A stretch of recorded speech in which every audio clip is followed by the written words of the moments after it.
कविता school से college में आ गई थी। वो बहुत खुश थी। आज कॉलेज का पहला दिन था। कुछ ज़्यादा ही एक्साइटेड थी वो। जल्दी जल्दी सुबह रेडी हो गई थी और नाश्ता करके निकल गई कॉलेज के लिए। उसकी बहन 12 क्लास में पढ़ती थी और छोटा भाई 10वीं में था। उसके पापा की एक छोटी सी दुकान थी। सभी खुश थे। कविता का आज पहला दिन बहुत ही अच्छा गया। कॉलेज में उसकी एक बेस्ट फ्रेंड भी बन गई थी जिसका नाम जन्नत था। वो बहुत ही अमीर थी। हुआ भी कुछ ऐसा था जो वो एक ही दिन में इतनी अच्छी दोस्त बन गई थी। जन्नत को कविता बहुत ही साफ दिल और सबका भला करने वाली लगी थी। जन्नत के पापा अपना खुद का बिजनेस चलाते थे। उसका एक भाई था जो जन्नत से बड़ा था। वो भी पढ़ाई के साथ साथ अपने पापा की हेल्प करता था। कविता के कॉलेज में ही एक अभय नाम का लड़का भी पढ़ता था जो कविता को देखते ही पसंद करने लगा था। लेकिन कविता उसकी तरफ देखती भी नहीं थी, इग्नोर कर देती थी। उसने कविता को प्रपोज भी किया लेकिन कविता के मना करने पर भी उससे बदला लेने की तरकीब सोचने लगा था। उसका इश्क अब जुनून बन गया था।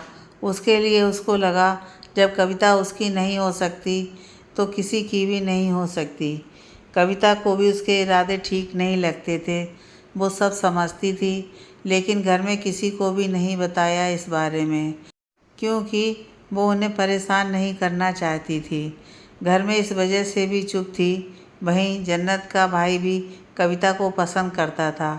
उन दोनों की पहली मुलाकात कुछ महीने पहले एक रेस्टोरेंट में हुई थी जहां दोनों आए हुए थे। कविता को किसी गरीब भिखारी की मदद करते देखकर उससे इम्प्रेस हो गया था और वो मन ही मन अपना दिल दे बैठा था।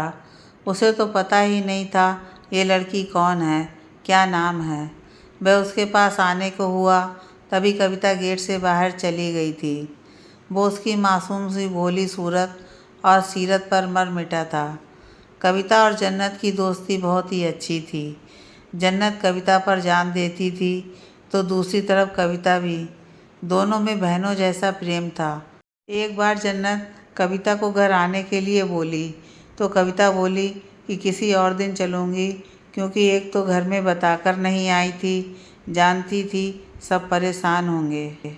तो उसने किसी और दिन आने का कहकर चली गई। घर आकर देखा तो मम्मी किचन में थीं, उसकी पसंद के कोफ्ते बना रही थीं। घर आते ही मम्मी के पास आकर गले लग गई। आई लव यू मम्मा। उसकी मम्मी उसको गले लगाते हुए बोली, हाथ मुंह धो लो, खाना रेडी हो गया है। वह अपने बेडरूम में चली आई। आकर देखा तो उसकी छोटी बहन स्वीटी बैठी थी। अपनी दी को देखते ही वह चहकते हुए गले से लग गई थी और उसकी दी बोली, क्या कर रही हो, एग्ज़ाम कैसा चल रहा है तुम्हारा? तो स्वीटी बोली, फंटास्टिक। फिर दोनों बहनें मुस्कुरा दीं। कविता शावर लेने बाथरूम की तरफ चली गई। थोड़ी देर में कविता के पापा दुकान से घर आ गए। उसका भाई मैथ के आंसर सॉल्व कर रहा था। मम्मी की आवाज़ देने पर सब लोग लंच करने बैठे। साथ में उसके पापा ने पूछा कविता से, कैसा चल रहा है कॉलेज? तो कविता ने मुस्कुराकर कहा, बहुत ही अच्छा पापा। उसके पापा ये सुनकर बहुत ही खुश हुए। सब लोगों ने साथ साथ खाना खाया। कविता की ज़िंदगी में सब कुछ अच्छा चल रहा था। सब कुछ शांति से परफेक्ट था। उसे तो पता ही नहीं था कि उसकी ज़िंदगी में उतार चढ़ाव आने वाले हैं। वो इन सब से अनजान थी। जन्नत एक बार जिद करके कविता को अपने घर ले गई। अपने मम्मी पापा से उसको मिलवाया। उसके मम्मी पापा बहुत ही खुश हुए। कविता की भोली सूरत और उसके नर्म व्यवहार से काफ़ी ज़्यादा इम्प्रेस हुए। उसकी मम्मी ने दोनों के लिए नाश्ता बनाया। कविता एक ही दिन में सबसे इतना घुल मिल गई थी कि लगा ही नहीं था कि आज पहली बार आई है वो यहाँ। कुछ देर बाद जन्नत का भाई राज वहाँ आया। उसने कविता को देखा तो देखता ही रह गया। सोचने लगा ये यहाँ कैसे आ गई। एक बार तो उसे सपना सा लगा और वो उन दोनों के पास आ गया। जन्नत भाई को देखते ही उसके गले मिल गई तो भाई ने उसके सिर पर हाथ रख दिया। दोनों भाई बहन में बहुत ही प्यार था, लेकिन टकराव भी बहुत होता था। जन्नत भाई को देखते ही बोली, इनसे मिलिए, ये मेरी बेस्ट फ्रेंड कविता हैं। जिसे देखते ही राज खो सा गया उसमें, फिर जल्दी ही होश में आ गया। कविता को भी उसका भाई बहुत ही अच्छा लगा। तीनों मिलकर बात करने लगे। तभी जन्नत की मम्मी आ गईं। उसने उन सबको बात करते देखकर बहुत ही खुश हुई। वो मन ही मन कविता को अपने घर की बहू बनाने का सोचने लगीं। कविता एक ही दिन में सबको पसंद आ गई थी। जन्नत ने तो मजाक में कह भी दिया, मेरी बेस्ट फ्रेंड मेरी भाभी बन जाए तो क्या बात है। सब उसको ही देखने लगे। कविता का चेहरा शर्म से लाल हो गया, क्योंकि उसे भी राज बहुत अच्छा लगा। कुछ देर बाद कविता अपने घर चली गई तो जन्नत की मम्मी ने कहा, मुझे भी कविता बहुत ही अच्छी लगी। जन्नत और राज अपनी मम्मी की तरफ देखने लगे। वो समझ गए कि वो क्या कह रही हैं। और इधर अभय कविता से बदला लेने की फिराक में सोचता रहता था। कॉलेज में जन्नत हमेशा कविता के साथ रहती थी, जिससे अभय को कोई मौका ही हाथ नहीं लगता था। वो कविता से नफरत करने लगा था। उसे अच्छा नहीं लगता था कैसे कविता ने सबके सामने उसके प्रपोज़ल को रिजेक्ट कर दिया था।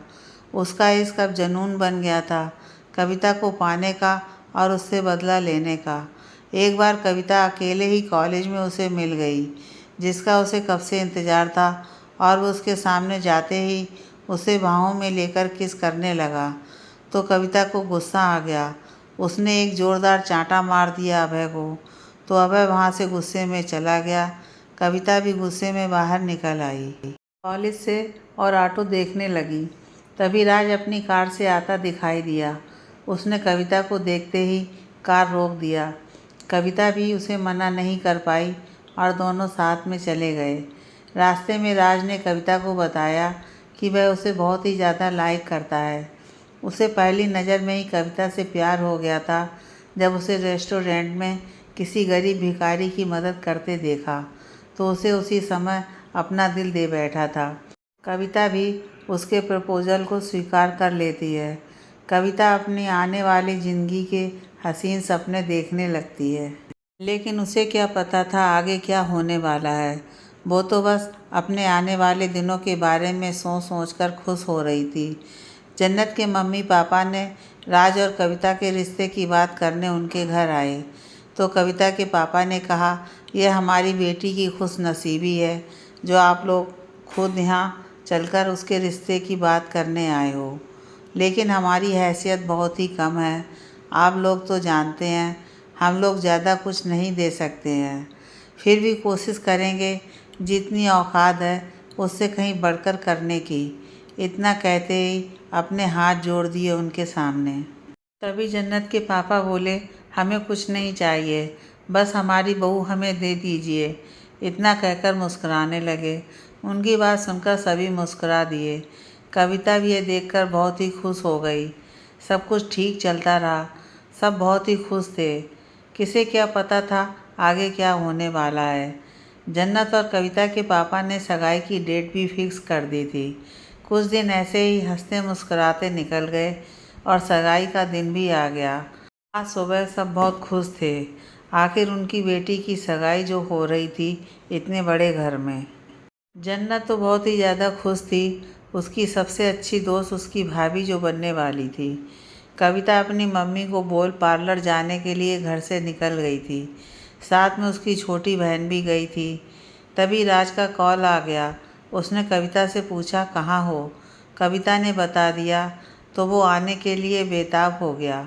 कविता मुस्कुराते हुए बोली, अब तो सगाई में मिलेंगे। बेचारा राज उसकी बात मानकर ही मन मारते हुए कॉल रख दिया। इधर दोनों के घर में तैयारियां जोरों शोरों से चल रही थीं। कविता पार्लर में चली गई थी। उसकी बहन भी वहीं अपनी दीदी के साथ बैठी थी। करीब 1 घंटे के बाद मेकअप ओवर हुआ। आज तो कविता बहुत ही ज़्यादा खूबसूरत लग रही थी। उसे जो देखता देखता ही रह जाता था। स्वीटी बोली, आज तो दी आप बहुत ही ज़्यादा कहर ढा रही हो। मेरी दी को किसी की नज़र न लगे, ये कहकर उसके गले लग गई। फिर स्वीटी भी रेडी होने लगी। तभी राज का कॉल आ गया। वो भी बिना बताए ही अपनी कार से उन दोनों को लेने आ रहा था। क्योंकि उसे सबसे पहले वो ही देखना चाहता था। ये सोच घर में बिना बताए किसी को निकल गया। सबको लगा राज भी अपने दोस्तों के साथ कहीं पार्लर गया होगा, तो किसी ने कुछ नहीं सोचा। उसके बाद सब अपने अपने कामों में लग गए थे। तभी राज का कॉल आया।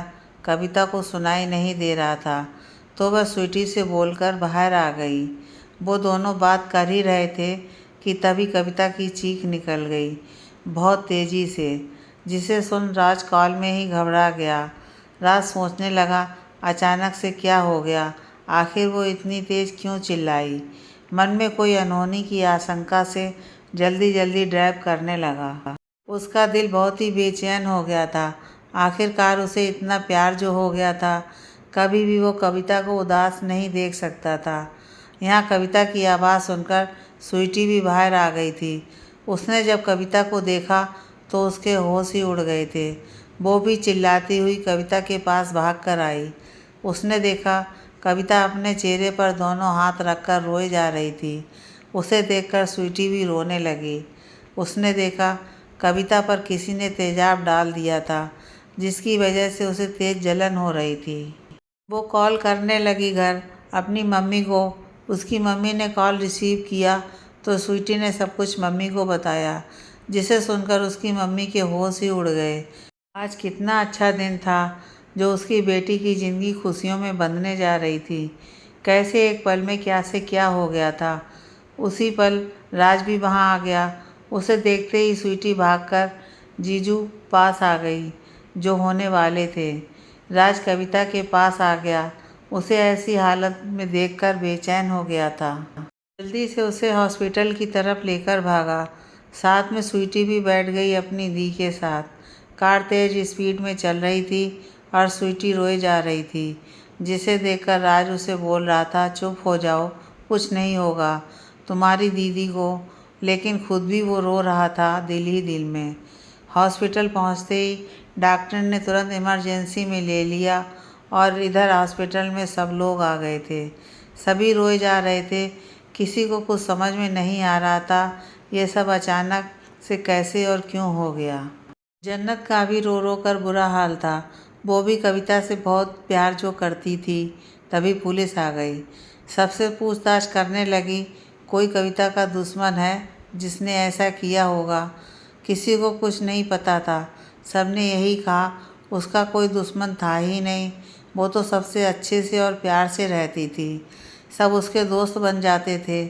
इतना कहकर सबकी आंखों में आंसू आ गए। राज भी अपने पापा के गले लगकर रोने लगा। उसके पापा भी कहने लगे, कुछ नहीं होगा कविता को, सब ठीक हो जाएगा। हॉस्पिटल में सब परेशान और दुखी बैठे थे, सोच रहे थे क्या से क्या हो गया ये सब। उधर डॉक्टर ऑपरेशन रूम में लगे थे। सबको इंतज़ार था कि डॉक्टर कब बाहर आकर कहे अब सब ठीक है। इधर कविता की मम्मी अलग ही चिंता में डूबी थी कि उनकी बेटी की ज़िंदगी तो बर्बाद हो गई है। अब मेरी बेटी की शादी होगी भी या नहीं, क्योंकि उनके दिल में कहीं ना कहीं ये डर बैठ गया था कि राज के परिवार वाले उनसे रिश्ता करने को मना ना कर दें। यह सोच सोचकर उनका दिल बहुत घबरा रहा था, क्योंकि उनकी बेटी का चेहरा पूरी तरह से ख़राब हो गया था। यही सब सोच रही थी कि तभी डॉक्टर ऑपरेशन रूम से बाहर आए। उनको देखते ही सब डॉक्टर के पास चले गए। डॉक्टर बोले, अभी सब ठीक हो गया है, लेकिन फेस पर एसिड अटैक से चेहरा बेकार हो गया है। मुझे जो करना था मैंने अपनी तरफ से पूरी कोशिश की है, अब वो खतरे से बाहर है। इतना कहकर डॉक्टर चले गए। राज डॉक्टर की बात सुनकर कविता को देखने चला गया और बाहर से सब कविता को ऐसी हालत में देखकर दुखी थे। पुलिस अपनी कानूनी कार्रवाई करके चली गई थी, ये बोलकर कि कविता को होश में आते ही उन्हें इन्फॉर्म करें। कुछ देर बाद कविता को होश आ गया। वो सबको देखने लगी। राज को देखते ही रोने लगी। फिर उसने अपने हाथों से अपने चेहरे को छुआ।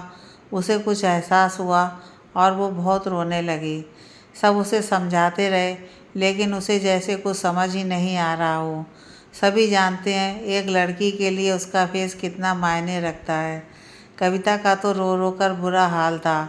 राज उसे लाख समझाने की कोशिश में लगा हुआ था कि वो हर हाल में उसके साथ है, पहले भी था और अब भी। लेकिन कविता जैसे को समझने को ही तैयार नहीं थी। उसकी ये हालत किसी से देखी नहीं जा रही थी। सबकी आंखों में आंसू आ गए थे। तभी पुलिस वहां आ गई। उसने आते ही कविता से पूछताछ शुरू कर दिया। राज इंस्पेक्टर विजय से बोला, सर आप बाद में ये सब करिएगा, अभी उसकी हालत नहीं देख रहे हैं क्या आप? क्या आपको लगता है सर कि वो कुछ बता पाएगी अभी? तभी विजय ने कहा, हमारे लिए अभी जानना बहुत ज़रूरी है कि इनकी यह हालत किसने की है और क्यों। यह सुनकर राज भी गुस्से में बेकाबू हो गया कि आखिर उसकी कविता के साथ ऐसा किसने किया। दोनों कविता के पास गए, जहाँ कविता किसी सोच में डूबी हुई थी और उसकी आंखों से लगातार आंसू गिर रहे थे। उसका ध्यान ही नहीं गया। तभी विजय की आवाज़ से कविता उनकी तरफ देखने लगी। मिस कविता, आप हमें बताएंगी ये सब किसने किया और क्यों किया? क्या आप उसे जानती हैं?